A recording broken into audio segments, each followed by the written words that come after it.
अस्सलाम वालेकुम भाइयों बहनों, आज़ाद कास्ट के एक और नए एपिसोड में हम आपको वेलकम करते हैं। और आज हमारे पास कराची से बहुत स्पेशल गेस्ट आए हैं, दीवान सचल साहब। हम सबसे पहले सर आपको वेलकम करते हैं और अपनी ऑडियंस के लिए मैं उनका तारुफ करवाता चलूं कि दीवान साहब पाकिस्तान तहरीक इंसाफ हुकूमत के वो पहले बागी थे जिन्होंने हुकूमत ख़त्म होने से पहले इस्तीफ़ा दिया। सिंध से एमपीए थे, तहरीक इंसाफ का जो सिंध का माइनॉरिटी विंग था उसके सदर रह चुके हैं। और फिर जैसे ही दीवान साहब ने इस्तीफ़ा दिया उसके बाद हमने फिर 9 मई भी होते देखा, तहरीक इंसाफ के सारे लोगों को इस्तीफ़े देते भी देखा। तो जो सबसे पहले जिसने क़यादत की वो दीवान साहब हम कह सकते हैं कि उन्होंने इस पूरे मामले की क़यादत की और उसके बाद से ये सारा काम शुरू हुआ। तो दीवान साहब से आज हमने बहुत इंटरेस्टिंग गुफ्तगू करनी है। सबसे पहले तो ये कि आज DGISPR साहब का बड़ी अहम जोन सी उनकी प्रेस कॉन्फ्रेंस हुई है जिसमें उन्होंने दहशत गर्दी के ऊपर खुलकर बातचीत की है, तहरीक इंसाफ की पॉलिसियों के ऊपर बातचीत की है। और जब तहरीक इंसाफ की हुकूमत थी उस वक्त दीवान साहब भी बाकायदा बहुत सी मीटिंग्स का हिस्सा थे जिनमें दहशत गर्दी के मुतालिक बातचीत होती थी। वो मीटिंग्स क्या थी, उनमें इमरान खान क्या बात किया करते थे, वो सर से जानने की कोशिश करेंगे। फिर क्रिकेट के ऊपर सर की बहुत ज़्यादा पकड़ है, उसके ऊपर भी हम बातचीत करेंगे। और आखिर में दीवान साहब का सियासत के साथ साथ वैदिक एस्ट्रोलॉजी में उनकी बहुत महारत है, तो वो भी हम जानने की कोशिश करेंगे कि पाकिस्तान में आइंदा क्या होने वाला है। तो दीवान साहब सर आपको सबसे पहले हम वेलकम करते हैं। जी अस्सलाम वालेकुम। अच्छा सर, सबसे पहले मैं आपको अप्रिशिएट करना चाहूँगा। वैसे तो मैं ऑडियंस से भी आपका तारुफ करवाया, लेकिन मैं जानता हूँ जिस तरह सोशल मीडिया पर आपने भारत के सामने पाकिस्तान का दिफा किया और जिस तरीके से सर आप उनको जवाब देते हैं, तो वो सर हमारे लिए एग्जाम्पलरी है और हमें ये देखकर बड़ी खुशी होती है कि आप किस तरीके से पाकिस्तान के लिए बोलते रहे हैं। तो सर पहला जो हमारा एक क्वेश्चन है वो ये है कि आप सबसे पहले बागी थे, आपने सबसे पहले पाकिस्तान तहरीक इंसाफ को छोड़ा और इमरान खान की हुकूमत के दौरान छोड़ा। तो इस बगावत की क्या वजह थी? जी वंस अगेन अस्सलाम वालेकुम to all viewers and thank you doctor साहब कि आपने इनवाइट किया। टू गो बैक टू ये बात है फरवरी 2022 की। एक्चुअली मेरा जो थोड़ा बहुत टसल पीटीआई से शुरू हुआ that was in March of 2021। वो टसल शुरू हुआ क्योंकि आपको पता ही है उस जमाने में सेनेट की इलेक्शन हुई थी मार्च 2021 में। उस टाइम पे जो पार्टी के चीफ ऑर्गेनाइजर थे वो थे सैफुल्लाह नियाजी साहब, जो खान साहब के भांजे भी है, शायद या रिश्तेदार है, नेव्यू है कहीं से। तो यहाँ पे काफ़ी ऐसे लोगों के नाम आना शुरू हुए इंटरनल मीटिंग्स में भी जिन्होंने कि इन्होंने शायद करप्शन भी की, कुछ नॉन पीटीआई लोगों को टिकटें भी दी सेनेट की। सेनेट आपको पता ही है, आपकी तो इतनी महारत है पॉलिटिकल उस पर कि senate is like a selection, it's not election actually. बिल्कुल, क्योंकि एमपीएस आपको पता है मेरे पास इतने एमपी हैं, 21 सिंध में 21 वोटों पे एक एमपी है, एक सेनेटर बनता है। नंबर्स आर वेरी क्लियर, उसमें मतलब गोल मटोल कोई बात नहीं है। सेम चीज पंजाब या केपी में है। तो सिलेक्शन तो वो एक सिलेक्शन होती है, इट्स नॉट रियली इलेक्शन। तो उस टाइम पे कुछ लोगों को टिकट्स मिली जो पीटीआई के नहीं थे। जब नहीं थे तो भाई इनको आप सेनेट की टिकट क्यों दे रहे हैं? ऑब्वियसली मैं तो कोई कैंडिडेट नहीं था सेनेट का, मैं तो एमपी था, I was a sitting MP eight that time. तो इमरान इस्माइल साहब हो गए, सैफुल्लाह नियाजी साहब हो गए, सिंध में मतलब इन्हीं दो का वो था वोटिंग जिसको कहते हैं, जिनके हाथ में टिकट्स थी। उसके बाद खान साहब आए एक बार कराची गवर्नर हाउस में, ये बात है फरवरी 2021 की, सेनेट की इलेक्शन से पहले। तो मैंने ही नहीं, हम लोग कोई 12-13 एमपीएस थे, हम लोग ने कुछ नामों पर एतराज किए कि इन लोगों को टिकट नहीं मिलनी चाहिए। खान साहब ने कोई गोल मटोल जवाब दिया और इमरान इस्माइल साहब को इंस्ट्रक्ट किया कि ठीक है भाई, इस पर दोबारा सोच लो। 3-4 दिन के बाद फाइनल डेट थी, तो उन्हीं लोगों को टिकट मिली जिनको। और सर वो लोग आप पीटीआई छोड़ चुके हैं? एक उनमें से फैसल वाडा साहब थे जी, और एक सेनेटर सैफुल्लाह अबलो साहब थे, जी, जो आजकल बड़ी न्यूज में है। जी, फैसल वाडा साहब तो ऑब्वियसली बहुत टाइम से पीटीआई में है, कोई एतराज नहीं है। लेकिन वो जो दूसरे साहब थे वो पीटीआई के नहीं थे, ना उनका कोई पीटीआई से कभी ताल्लुक रहे। तो एक आउटसाइडर को लाके आप अपनी एक गारंटीड सेनेट की सीट क्यों दे रहे? सो हो सकता है कोई फाइनेंशियल मसाइल वगैरह। एग्जैक्टली। तो आज जब उन्होंने 27वीं अमेंडमेंट में वोट दिया है जी जी आपकी पार्टी के खिलाफ, तो यार जिसने उस टाइम पे लियाकत जतोई साहब ने इल्जाम डाला था किसी प्रेस कॉन्फ्रेंस में जाके कि सैफुल्लाह अबलो साहब ने 35 करोड़ रुपए इमरान इस्माइल और सैफुल्लाह नियाजी साहब को दिए। तो जिसने 35 करोड़ में जो चीज खरीदी थी आज के 100 करोड़ में बेच दी। बिल्कुल बिजनेस है। जी जी। तो फिर इमरान इस्माइल और सैफुल्लाह नियाजी से वो पैसे नहीं लेने चाहिए वापस। सर आपको क्या लगता है कि इमरान इस्माइल और सैफुल्लाह नियाजी नहीं लिए हैं ऊपर कहीं? नहीं, वो ऑल द वे। जी जी। वो तो चैनलिंग होती है जी ना। जी। अच्छा, उसमें एमपीएस को भी पैसे मिले। मजे की बात ये है, जिन एमपीएस ने वोट दिया, जी जी, एमपीएस तो हम ही थे ना। जी जी। पीटीआई के उस टाइम पे 30 एमपीए होते थे असेंबली में। तो जिन्होंने वोट दिया वो खुद मानते हैं कि हमने भी पैसे लिए, मुझे नहीं मिला। अच्छा। कोई हम 8 एमपीए थे, हम लोग ने बाद में जब वो कंसेंसस बनाया तो पता चला अब 8 लोगों को नहीं मिले पैसे। क्योंकि उनको 100% पता था कि ये गधे लॉयल है, जी जी, ये बिना पैसे भी वोट दे देंगे। बिल्कुल सही। बाकी 22 एमपीएस ने पैसे लिए। बिल्कुल ठीक। उन दिनों की बात है, मुझे वैसे पैसों की जरूरत थी, मैंने तो डायरेक्ट जाके इमरान इस्माइल को मुंह पे बोला। मैंने कहा अच्छा तब नहीं दिए तो अब दे दो। बिल्कुल सही। दो तो सही। बिल्कुल सही। Amount mention was about 5 million, but I am not sure, क्योंकि मुझे तो मिले नहीं, मैं क्या बोल सकता हूँ। ऑब्वियसली वो पैसा मुझे तो कभी, मुझे भी नहीं मिले, वो बाकी 8, हम लोग टोटल 8 थे जिनको नहीं मिले। तो यहां से एक, वो कहते हैं ना, मेंटली मेरा वेवलेंथ खराब हुआ। यार ये तो ऊपर से जितने सारे चोर बैठे हुए हैं। जी, हम तो इस पार्टी में ये सोच के आए थे कि जी हम वो पुराने चोरों को हटाने आए हैं। ये थोड़ी सोच के आए थे कि पुराने को हटा के अपने चोर डाल देंगे, उससे मुल्क का क्या फायदा होगा। बिल्कुल।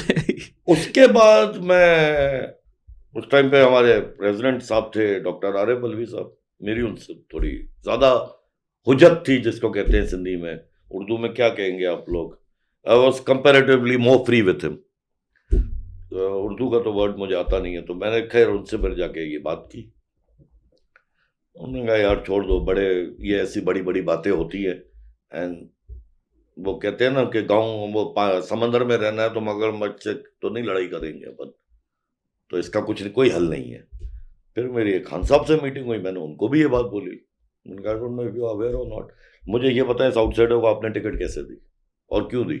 और जो एमपीएस खुद मानते हैं, वो 22 एमपीएस जिन्होंने पैसे लिए हैं, तो आखिर जिस बंदे ने 10 करोड़ रुपए तो खाली उन 22 लोगों को दिए, अगर 50 लाख की आप फिगर लें तो 11 करोड़ हो गए। जी जी। इसके अलावा टिकट के जो लिए वो अलग है। बिल्कुल। लियाकत जतोई साहब ने इल्जाम डाला है 35 करोड़ का, मुझे नहीं पता सच है या झूठ है। आप एक इंक्वायरी तो बिठाए। आखिर 35 करोड़ रुपए is a very big amount. किसी के बैंक में आए होंगे, किसी के बैंक से निकले होंगे। You have the whole government machinery at your command. मैं तो कुछ नहीं कर सकता, मैं किसी का बैंक रिकॉर्ड कैसे देखूंगा। मैं तो डॉक्टर साहब आपका भी नहीं देख सकता बैंक रिकॉर्ड, ना आप मेरा देख सकते, लेकिन आप प्राइम मिनिस्टर हैं, आप इस पे इंक्वायरी करें। अच्छा देखेंगे, करेंगे, जो खान साहब का एक नॉर्मल स्टाइल होता था। कुछ दिन गुजरते थे, मैं तो कोई बात भूलता नहीं हूं, मैं फिर पिन कर देता था, कभी लेटर लिख देता था, मतलब अपने ही वो जो हमारा इंटरनल मैकेनिज्म्स थे, कभी डिसिप्लिन कमेटी को लिख देता था, कुछ ना कुछ, मतलब मैं करता रहता था अपने तौर पे, जितना जो मेरी एक हैसियत है। जनवरी 2022 में मैंने डिसाइड कर लिया कि यार ये नहीं होगा अब। यहां तो खान साहब will take some concrete action. अगर देखें ना, अगर आप गिल्टी नहीं है, अगर आपके इस सेटअप के जो भी इंचार्ज हैं man, if he is not guilty of something, he will not mind holding an inquiry. बिल्कुल ऐसे। बट अगर वो गिल्ट में खुद इन्वॉल्व है तो he will cover up for you. बिल्कुल, that's the normal common sense. बिल्कुल ऐसे। मैंने जनवरी 2022 की बात है, मैं इस्लामाबाद आया, मैंने खान साहब से आके एक मीटिंग की। उसमें मैंने उनको बड़ा ओपनली ये बात बोली कि भाई you need to do something, this is not all. हम पीटीआई में इसलिए नहीं आए थे कि नए चोरों को बनते हुए देखेंगे। अच्छा सर, तो यहां से फिर झगड़ा शुरू हुआ। ठीक है। फिर मेरे दोस्त हैं पुराने, मंसूर अली खान साहब, जो बड़े फेमस एंकर भी हैं, यूट्यूब पे भी हैं, तो फिर उनके साथ मैंने जाके एक पॉडकास्ट किया और मैंने इन सारे लोगों के नाम बोले कि ये 100% चोरी में इन्वॉल्व है एंड प्राइम मिनिस्टर साहब को चाहिए इन पे एक्शन ले। ठीक, वरना मान ले कि भाई मैंने भी खाए, मैंने भी हिस्सा लिया हुआ है। उसके बाद मुझे पार्टी ने निकाल दिया। अच्छा सर, तो अब एक पीटीआई की आजकल एक हमें बड़ी वाज़ेह डायरेक्शन नज़र आ रही है, जिसको हम, मतलब मेरे लिए तो एंटी स्टेट है, आप अपने तरीके से उसको डिफाइन कर सकते हैं कि वही चीज़ें जो कि आप 2014 में बोलते थे, आप उन सारी चीज़ों से फिर गए। 2014 में आप कहते थे कि जनरल बाजवा जो से हैं, वो तो मतलब ज़रा बाद में चीफ बने, तो वो जी कौम का बाप है, जो फ़ौज के खिलाफ बोलता है वो गद्दार है, मियां नवाज शरीफ ने फौज के खिलाफ बोला तो वो गद्दारी कर रहे हैं, और अब उन्हीं सारी चीज़ों पर यूटर्न लेकर आपका जो बयानिया है वो ये है कि जो मियां नवाज शरीफ का आप कहते थे कि उस दौर में बयानिया, तो आपका सर इस पूरे मामले में आप वही बयानिया है जो कि आप कहते थे कि उस दौर में मियां नवाज शरीफ का एक बयानिया। तो अब सर क्या ये चीज़ होते आप प्रिडिक्ट कर रहे थे कि पीटीआई इस तरह करेगी कि अपनी ही बातों पर यूटर्न लेकर इस तरीके से करेंगे? देखिए, मैंने पार्टी, आपको तो पता है, आप तो उस टाइम पे ही मेरे बहुत सीनियर थे, मैंने पार्टी ज्वाइन की थी 2013 में। जी सर। At that time the thinking was कि इसमें कुछ अच्छे लोग होंगे, नए पॉलिटिशियंस होंगे, और वो नए पॉलिटिशियंस या उनमें कुछ पुराने भी होंगे, जैसे जहांगीर तरीन साहब थे, शाह महमूद कुरैशी साहब, तो मेरे से तो पहले ही आए हैं, कोई 11 में है, कोई 12 में है, मैं तो 13 में आया हूँ। तो उस टाइम पे लग ये रहा था कि यार ये वो क्लीन पॉलिटिशियंस हैं जिन पे कभी स्कैंडल भी नहीं बने, ना मॉरल ना करप्शन के। आई मीन शाह महमूद कुरैशी साहब तो 85 से आपको पता है पॉलिटिक्स में है, तो फिर मैंने तो आज तक कोई करप्शन स्कैंडल नहीं सुना। ठीक। तरीन साहब भी 2001 से मुशर्रफ साहब के साथ पॉलिटिक्स में थे, उन पे भी ऐसा कुछ नहीं था। और शुगर कमीशन रिपोर्ट पे आऊंगा मैं, अगर आप उस पर कभी बात करें तो। एनीवे, द पॉइंट वाज कि मेरे को लगा ये क्लीन पॉलिटिशियंस की पार्टी है और नए लोगों की पार्टी है, जैसे डॉक्टर आरिफ अलवी साहब हो गए या और लोग हो गए। प्रॉब्लम आई पहली बार जब हमें 2013 की हम इलेक्शन केपी में जीते, वहां से आई थिंक दे स्टार्टेड कि वो इलीगल कॉन्ट्रैक्ट्स और ये चीजें दिमाग में आना, आवाज आना शुरू हो गई थी। बिलियन ड्रीम सुनामी उस जमाने में आई, तो वो हमें भी पता है कि क्या ग्राउंड पे हुआ और क्या नहीं हुआ। By the time 18 came round, I think Khan साहब का माइंडसेट जो है ना वो पूरा चेंज हो चुका था। वो 13 से देखिए till 2013 what was Imran Khan's background, वो तो कभी काउंसलर भी नहीं बने थे, एक बार एमएनए बने 2002 में, वो भी कभी पार्लियामेंट भी नहीं जाते थे। जी। He was a very big celebrity, लोग उनको शक्ल से पहचानते थे, जो आज भी पहचानते हैं, और वो सेलिब्रिटी है, उसमें कोई डिनाइल नहीं है, there is no denial, but as a politician he was always untried and untested. Problem ये होती है, देखिए पॉलिटिशियन का तब तक, पाकिस्तान में एक वैसे मशहूर कहावत है कि पाकिस्तान में चोर का जब तक पता नहीं चलता जब तक उसको मौका नहीं मिले कि वो चोर है या नहीं है। आपको मौका मिलेगा तो पता चलेगा ना आपका पीछे से ईमान क्या बोल रहा है। बिल्कुल। आपको कभी मौका ही नहीं मिला तो आप क्या चोरी करोगे। तो खान साहब को पहली बार मौका तो वही मिला था जो केपी की गवर्नमेंट थी, लेकिन उस टाइम पे केपी गवर्नमेंट के जो चीफ मिनिस्टर साहब थे वो थे परवेज खट्टक साहब। नो, परवेज खट्टक साहब तो बहुत पॉलिटिकल पार्टी से होके आए थे, मिनिस्टर भी रहे थे, इससे पीटीआई से पहले भी। जी सर, पीपल्स पार्टी में भी रहे। जी, और वो तो बड़ी पार्टियों से होके आए थे, तो वो बड़े पुराने सियासतदान थे। तो जहां तक हमें पता है वो खान साहब की इतनी कोई मानते भी नहीं थे, and that is the reason Khattak साहब की उन हरकतों की वजह से, मतलब वो जो नहीं मानते थे हर बात खान साहब की, उस्मान बोजदार साहब को लाया गया था कि ऐसा सीएम चाहिए जो मेरी हर बात माने, ऐसा सीएम नहीं चाहिए लाइक शाह महमूद कुरैशी टाइप या जहांगीर तरीन टाइप जो खुद बहुत बड़ा हो। That was the mindset behind it. तो खान साहब का जो माइंडसेट है वो काफी कन्वर्ट हो चुका था, and now he became totally, वो जो कहते हैं ना, उस नेगेटिव माइंडसेट में वो जा चुके थे। मेरे को नहीं पता चला, ऑब्वियसली 18 में तो नहीं पता चल रहेगा। वो जैसे कुर्सी पे आए तो he went on a revenge mode, मतलब उनका टोटल टारगेट, उनकी आप कोई भी उस जमाने की as a prime minister speech उठा के देखे, वो कंस्ट्रक्टिव स्पीच नहीं होती थी। वो हमेशा ये होती थी, इसको नहीं छोड़ूंगा, उसको नहीं छोड़ूंगा, मैं ये कर लूंगा, मैं वो कर लूंगा। You understand? वो ये नहीं होती थी कि मैं ये चाह रहा हूं, मैं चाह रहा हूं कि लोग मिलके काम करें। जिस बात पे मेरा पहली बार खान साहब से एतराज होता, that I think that was 2019 की बात है, जब खान साहब ने एक बड़ी स्टेटमेंट दी थी कि मैं, उस टाइम पे तो शहबाज शरीफ थे शायद leader of the opposition, Shahbaz Sharif और आसिफ जरदारी से हाथ नहीं मिलाऊंगा क्योंकि ये चोर है, और दूसरी तरफ वो कहते थे कि मैं टीटीपी वालों से निगोशिएट करूंगा। आपको याद होगा ये सारी बातें। जी जी, आप और मैं मिलके ही उस टाइम पे सोशल मीडिया पे पीटीआई को डिफेंड भी कर रहे होते, गले ही काटते हैं ना, चोरियां तो नहीं करते, लोगों के गले काटते। हाँ, वो गले काट रहे हैं। एपीएस स्कूल का मैसेकर उनके ऊपर है, आप कह रहे हैं मैं उनसे बात करने के लिए तैयार हूं, इन दोनों से बात नहीं करूंगा। मैं डाकुओं से बात करूंगा, मैं गले काटने वालों, हमारे बच्चों के मर्डर से बात करूंगा, लेकिन ये इन दोनों से बात नहीं करूंगा क्योंकि ये चोर है। भाई ये कौन सी माइंडसेट होती है। यहां पे मेरा पहली बार एक, वो कहते हैं ना कि डिसेंट नोट आना शुरू हो गया। I was a very junior, एक नॉर्मल एमपीए था सिंध का, तो उसकी कोई वैल्यू क्या होगी, लेकिन बहरहाल जितना आदमी अपनी कैपेसिटी में बोल सकता है, मेरी तो काफी ट्वीट्स भी ऑन रिकॉर्ड है उस जमाने में। उसके बाद ये हुआ कि आस्ते आस्ते ये करप्शन की बातें खुलना शुरू हुई कि ये भी चोर है, वो भी चोर है। सिंध में हम खुद देख रहे थे, भाई देख ऐसे रहे, अगर लाइक आई पॉइंटेड आउट, आप किराए के घर से बंगले के मालिक हो जाएंगे जी तो क्या बोला जा सकता है। बिल्कुल। अच्छा, मैं एज आउटसाइडर देख रहा हूं, प्राइम मिनिस्टर ऑफ पाकिस्तान नहीं देख रहा, तो obviously prime minister of Pakistan को हिस्सा मिल रहा था तो वो चुप थे। आज तो हजारों ऐसे केसेस बन चुके हैं। वो 190 मिलियन पाउंड का जो मलिक रियाज साहब वाला केस है, वो जो तोशा खाना के स्कैंडल्स हैं। अच्छा सर, ये स्कैंडल आपको गवर्नमेंट के दौरान भी किसी ना किसी स्टेज पर फील हो रहा था कि इस तरह के मामला चल रहे हैं जब हुकूमत थी? वो तो ये फराह कोकी साहबा का नाम सिंध तक पहुंच गया था कि ये मिलके जो पंजाब में लूटमार इन्होंने मचाई हुई है, वो तो हमें पता था। केपी के मुझे नहीं इतनी आइडिया। अच्छा, एक इन्होंने अपने दौरे हुकूमत में कराची के लिए पैकेज का भी शायद ऐलान किया था कि 10 वो अरब तो रुपए सारे पैसे एमएनएस और गवर्नर साहब मिलके खा गए, पीटीआई वाले। पीटीआई वाले ही खा गए। सही, इसमें क्योंकि उसमें उन्होंने देखे, एज अ एमपी है, हम लोग को एक budget officially government of Sindh से मिलना चाहिए था। आई डोंट रिमेम्बर वो अमाउंट क्या था, क्योंकि कभी मिला नहीं, कि उनको हमारे से भी हमारे एरियाज के लिए डेवलपमेंट प्रोजेक्ट्स लेने चाहिए थे और वो लगने चाहिए थे पैसे। नॉट कि हमें कोई पैसे देते, लेकिन वो प्रोजेक्ट्स होने चाहिए थे।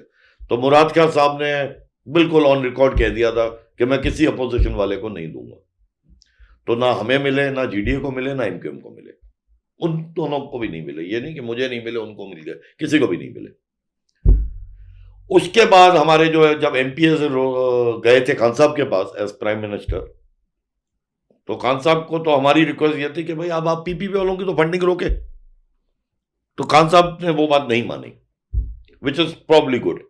शायद मेरी नेगेटिव थिंकिंग गलत थी, लेकिन उन्होंने इस पे फिर ये फैसला किया कि मैं अपने एमएनएस को बजट ज्यादा बढ़ा के दे रहा हूं और वो अपने एमपीएस को कंबाइन करें, और जो रिजर्व सीट वाले एमपीएस है उनका एक लमसम बजट में गवर्नर साहब को भेज रहा हूं जो रिजर्व सीट वालों में बढ़ जाए, मतलब उनके प्रोजेक्ट हो जाए।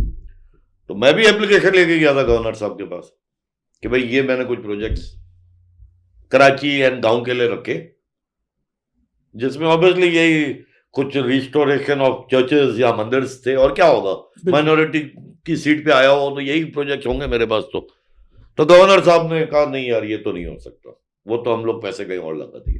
भाई क्यों कहीं और लगा दिए, जब आपको बोला गया है? वो बाद में पता चला कहीं भी नहीं लगे, मतलब कहीं लगे तो नजर तो आ जाते ना। बिल्कुल सही। कोई एक प्रोजेक्ट पे आप मेरे को बताएं किसी एक पीटीआई के एमएनए की तख्ती लगी हुई है, और लगी है तो कहा है भाई मुझे भी दिखा दो। अच्छा सर, अब हम आ जाते हैं आज की डीजीएसपीआर की प्रेस कॉन्फ्रेंस के ऊपर, जिसमें वो टेररिज्म के ऊपर बात कर रहे हैं, और उन्होंने एक नुक्ता उठाया कि वो कहते हैं कि पीटीआई कहती है कि दहशतगर्दों के खिलाफ ऑपरेशन भी ना करो, लेकिन दहशतगर्द खत्म भी हो जाएं, तो ये कैसे होता है?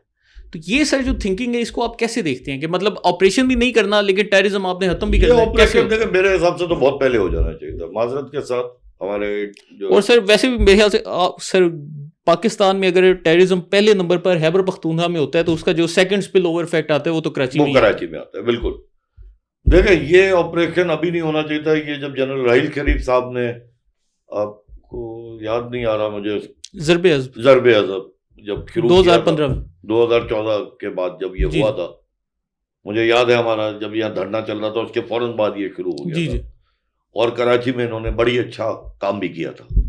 वो कंटिन्यू होना चाहिए था, उसमें कभी भी ऐसी गैप नहीं आती नॉर्मल इन प्रोजेक्ट्स में, किसी भी काम में। मतलब आप ये अभी आपने इतनी बड़ा सेटअप बनाया हुआ है आपके चैनल का, अगर ये आप अचानक आज बोलेंगे जी इसको हम बंद करके 3 महीने बाद दोबारा रीस्टार्ट करेंगे, तो it will cost you a lot more than to just keep it running for 3 months। बिल्कुल ठीक। सिमिलरली वो प्रोजेक्ट भी इनको कभी बंद नहीं करना चाहिए था।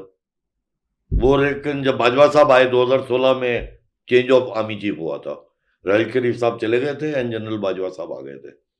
I don't know what the thinking was, या उस टाइम पे 18 में तो प्राइम मिनिस्टर खान साहब आ गए थे, तो I don't remember, I don't know the details के ये क्या थिंकिंग थी कि आपने ये ऑपरेशन बंद क्यों किया कभी भी। उसके बाद जब वो 2021 में रीबैच। अच्छा सर, इस पे आपको ये थिंकिंग लगती है कि मैंने तो देखिए इमरान खान को काफ़ी फॉलो किया है, तो 2010 से ही या उससे पहले से भी उनको तालिबान खान कहा जाता था और उनका एक ही मौक़िफ़ था कि हमें टेररिस्ट के साथ बातचीत करनी चाहिए। तो मुझे तो ऑन ए पर्सनल लेवल ये लगता है कि शायद जब 2021 आया तो उनके पास एक मौका था कि मैं वो जो पिछले 15 साल से एक थ्योरी लेकर चल रहा हूँ नेगोशिएशंस वाली, उसको मैं प्रैक्टिकली इंप्लीमेंट करूँ और ये जनरल बाजवा और जनरल फैज़ को मैं ज़रा इन्हें बैक सीट के ऊपर डाल देता हूँ। और इन्होंने वो चीज़ मानी और इन्होंने आपकी बात 100% सही भी। आप to some extent you are actually right, because अगर आपको याद होगा जब ये टीटीपी से नेगोशिएशन, टीटीपी तो नहीं थी उस टाइम पे, टीटीए ही थी, तालिबान से जब नेगोशिएशन की बात हुई थी तो तालिबान ने आई थिंक एक अमीर जमात इस्लामी को, एक मौलाना फजलुर रहमान साहब को और तीसरा खान साहब को, हमारे इमरान खान साहब को नॉमिनेट किया था, अगर आपको याद हो, एज देयर नेगोशिएटर्स। ये तो this must be part of the record and आपका व्यूअर गूगल पे जाकर ढूंढ सकता है, ठीक है। तो obviously there was some sympathy out there, that is why Khan साहब was always soft on those terrorist. Sir कभी आपने पार्टी मीटिंग में हाईलाइट नहीं किया? मैंने पार्टी मीटिंग में वो हाईलाइट किया था जब ये 2020 की या 19 की बात है या 21 की होगी, कि जब ये पॉलिसी बन रही थी कि हम टीटीपी वालों को रीसेटल करेंगे into Swat and Mardan and Waziristan. उस जमाने में मैंने पार्टी में इस पे विद इन द मीटिंग मैंने खान साहब को direct on the face of Khan साहब कहा था। जब कराची में गवर्नर हाउस में मीटिंग हुई थी हमारी एज एमपीए, तो वहां पे मैंने खान साहब के मुंह पे बोला था कि ये पार्टी, ये जो पॉलिसी है, this is going to backfire on us like anything. इससे पाकिस्तान आप तबाह कर रहे हैं। क्योंकि बड़ी मुश्किल से, मुझे याद है ये जनरल कियानी के दौर की बात है, हमने स्वात खाली करवाई थी तालिबान से। जी सर।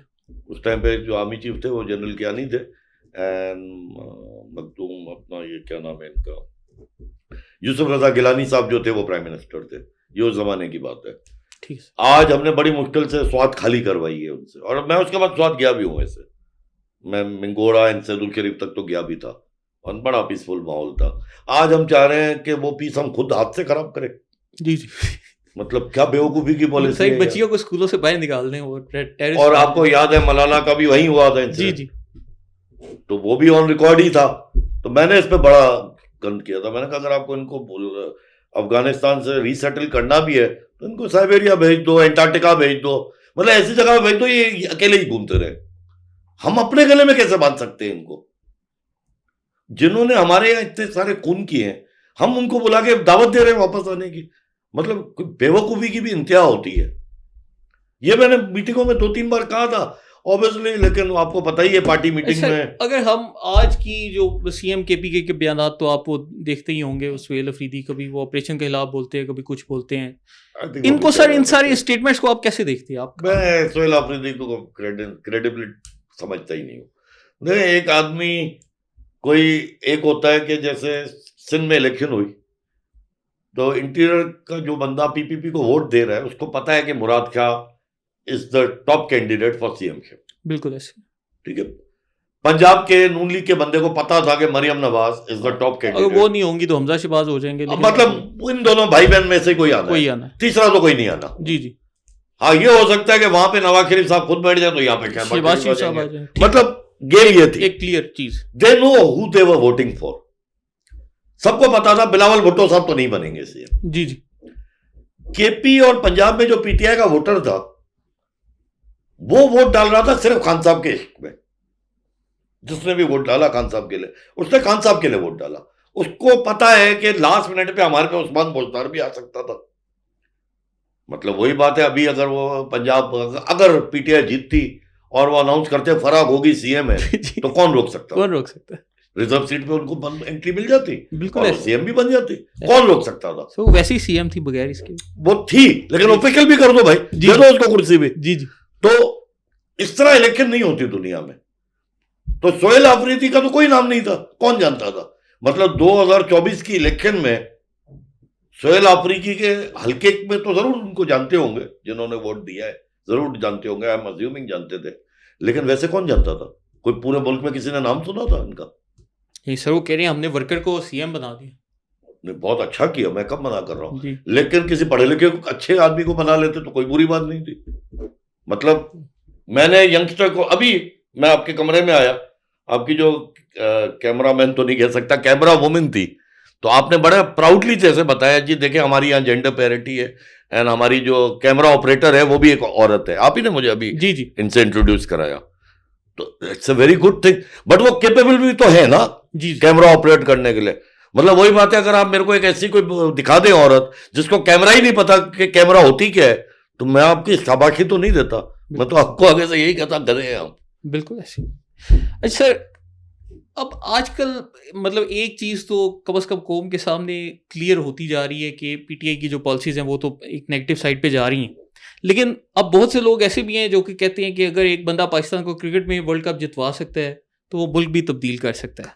तो ऑब्वियसली सर आप this is a very big fallacy. जी जी अगर खान साहब इंचार्ज होते ना जी सर, उस टाइम पे, आपको मैं कुछ इंसिडेंसेस याद दिलाता हूँ।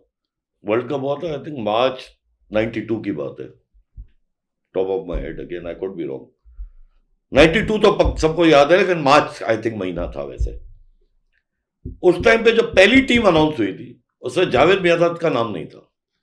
ये हिस्ट्री बहुत लोगों को नहीं पता है। क्यों नहीं था? क्योंकि जावेद और इमरान खान साहब का एक 36 का आंकड़ा होता था, हमें क्या, दिस इज वेल डॉक्यूमेंटेड। तो उनको वर्ल्ड कप की टीम से ड्रॉप कर दिया गया था। टीम जब वहां पहुंची और पहली एक दो उन्होंने वो खेली थी जिनको कहते हैं वार्म अप मैचेस, जी सर, तो टीम 150 और 250 से ज्यादा स्कोर नहीं कर सक रही थी। और याद रखिएगा वो T20 नहीं होती थी, 50 ओवर की मैच होती थी। जो एवरेज स्कोर होना चाहिए था वो 350 होता था उस जमाने में। तो फिर इन्होंने एक वो कहते हैं ना SOS कॉल करके जावेद मियांदाद साहब को टीम यहां की सेलेक्टर्स ने जबरदस्ती भेजा था, क्योंकि 15 की टीम जाती थी, वो 16वें बंदे बन के गए। और उस वर्ल्ड कप का जो टॉप स्कोरर थे वो आई थिंक मार्टिन क्रो थे न्यूजीलैंड के, उनसे कोई 20 रन कम हमारे जावेद मियांदाद साहब थे। सेकंड हाईएस्ट 450 रन इनके थे, शायद 470 रन मार्टिन क्रो के थे। I am not very sure of my details, obviously इतनी 23 साल पुरानी एक बात हम कर रहे हैं। अभी ट्विटर पे मैं कुछ बहस देख रहा था, हमारे एक बहुत फेमस स्पोर्ट्स रिपोर्टर है फैजान लखानी साहब, आप भी जानते ही हैं। इनफैक्ट आज की उनकी ट्वीट पे मैंने आपका कमेंट भी देखा था, तो यू जी नो हिम। तो उन्होंने जब अरशद नदीम साहब गोल्ड मेडल जीत के आए तो उन्होंने कोई एक पोल चलाई थी कि who is the greatest Pakistan sports person ever. तो कुछ लोग अरशद नदीम साहब को दे रहे थे क्योंकि Olympic gold is a very big thing, और वर्ल्ड रिकॉर्ड तो जी। कुछ लोगों ने खान साहब को वोट दे दिया था, जी जी, कुछ मैंने पर्सनली जहांगीर खान साहब को वोट दिया बिल्कुल सही, उस पोल में, बिकॉज 5.5 साल एक आदमी अनबिटन रहा, उससे बड़ा मेरे हिसाब से स्पोर्ट्समैन नहीं हो सकता। दुनिया की किसी स्पोर्ट में ऐसा रिकॉर्ड नहीं है किसी का भी। टेनिस में हमने मतलब वही बात है, बियॉन बॉग और जॉन मैकेनरो, पीट सैम्प्रेस और सारे नाम सुने हुए हैं, लेकिन ऐसा कोई बंदा नहीं है जो 5.5 साल तक मैच ही नहीं आ रहे। ठीक है, तो मैंने अपना वोट जहांगीर खान को दिया था, but it was a good debate कि जहांगीर खान होगा या अरशद नदीम हो, क्योंकि ओलंपिक गोल्ड उतना ही बड़ा है। खान साहब भाई एक क्रिकेट टीम के कैप्टन थे जिसमें 11 लोग खेलते हैं। अगर टीमों की बात करनी है तो आई स्टिल फील, किसने नाम नहीं सुना है समीउल्लाह एंड कलीमुल्लाह का, किसने हसन सरदार का नाम नहीं सुना है, किसने सलीम खेरवानी का नाम नहीं सुना है, किसने अख्तर रसूल का नाम नहीं सुना है जो हमारे हॉकी के वर्ल्ड कप जीत के आए। ये सारे वो नाम है जिन्होंने एक नहीं दो हॉकी वर्ल्ड कप जीते हुए हैं। तो क्रिकेट वर्ल्ड कप एक बार आप जीते, वो पता नहीं कब से हार रहे। 75 में भी तो खान साहब उस टीम में थे जो हारे थे, 79 वाली टीम में भी थे, कैप्टन नहीं थे। 83 से तो कैप्टन भी थे, 87 में भी कैप्टन थे, और अल्टीमेटली 92 में वो कैप्टन थे और हम कब जीते। तो अगर जीत का पूरा क्रेडिट उनको आप देना चाह रहे हैं तो फिर 83 और 87 की टीमों का हार किसको दूं मैं?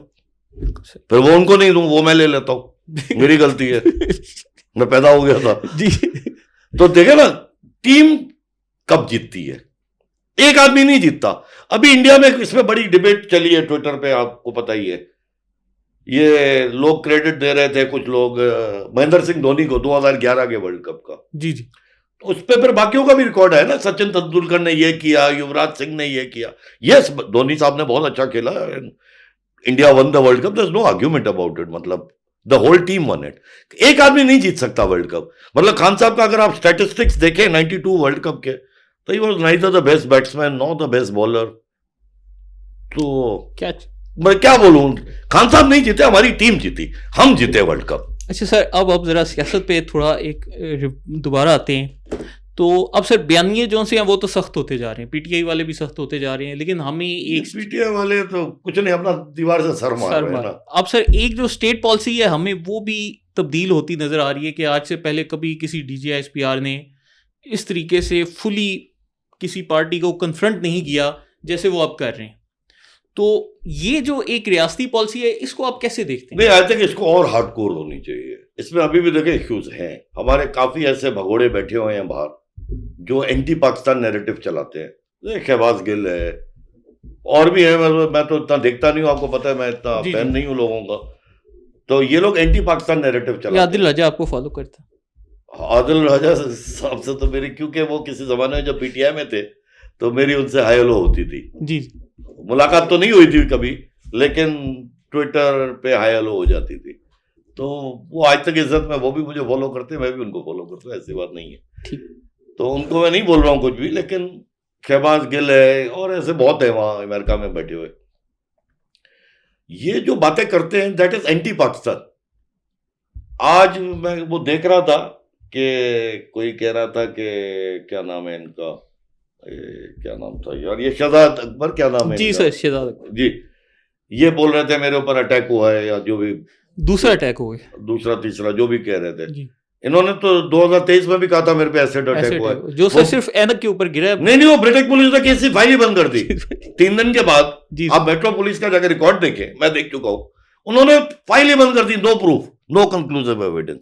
मतलब वो जो आप कह रहे हैं ना सिर्फ चश्मे पे लगा, वो भी कोई प्रूफ नहीं था, वो घर में उन्होंने पता नहीं क्या किया हो। तो आज वो कह रहे हैं मेरे पे फिर अटैक, अच्छा अटैक हुआ है, मेरी गर्दन टूट गई, अगले घंटे 2 घंटे बाद वो वीलॉग कर रहे हैं। सर डॉलर तो नहीं ना रुकने चाहिए, डॉलर तो फिर उस वीलॉग पे तो सही है, तो फिर अटैक नहीं हुआ इसका मतलब आप झूठ बोल रहे हैं।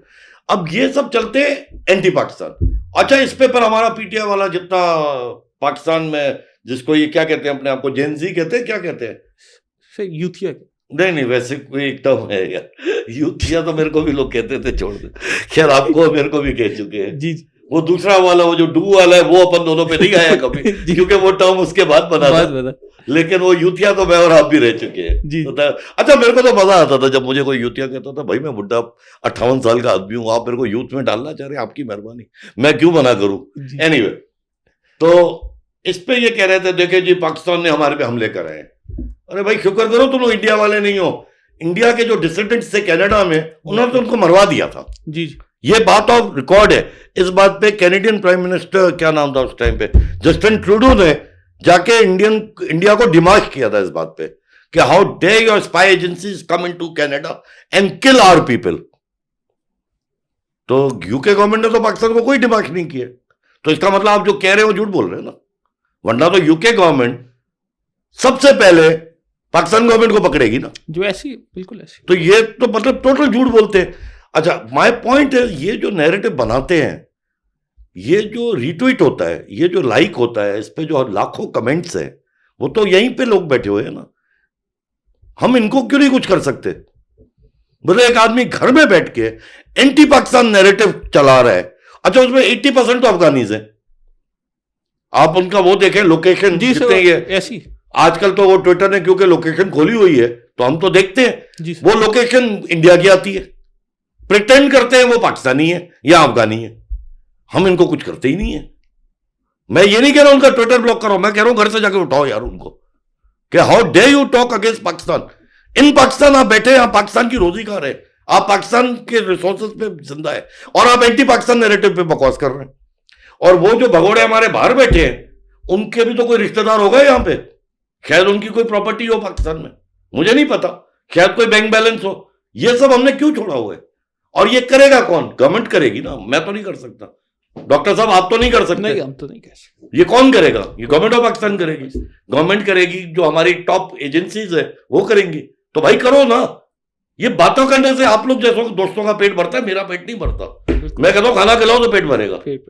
अच्छा सर, अब हम इंटरव्यू के बिल्कुल एंड पर जा रहे हैं, और आपकी सर वैदिक एस्ट्रोलॉजी के ऊपर काफ़ी ग्रिप है, तो बड़े एस्ट्रोलॉजर्स को सर मैं भी सुनता रहता हूँ, वैसे होना तो वही है जो अल्लाह ताला ने करना है, लेकिन हम इंसान अंदाज़ा ही लगा सकते हैं। तो वो सर बड़े लोग अब ये कह रहे हैं कि जी पाकिस्तान की उड़ान का साल शुरू हो गया है और 2027 में पाकिस्तान एक वो नए दौर में जा रहे हैं। तो आपके तो चूँकि महारत है और आप इस चीज़ को जानते हैं, आप सर क्या समझते हैं पाकिस्तान के साथ अब आने वाले मेरे को 2 मिनट का आपको बैकग्राउंड इस पे देके फिर then I will come on. Right sir.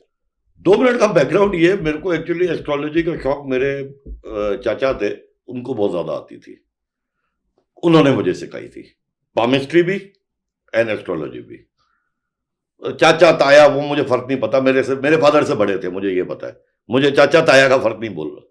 तो वो मेरे पे बड़ा टाइम लगाते थे कि यार तुम्हें इसका शौक भी है, क्योंकि पढ़ने का शौक होता था। उस जमाने में गूगल तो होते नहीं थे, हम तो किताबें पढ़ते थे।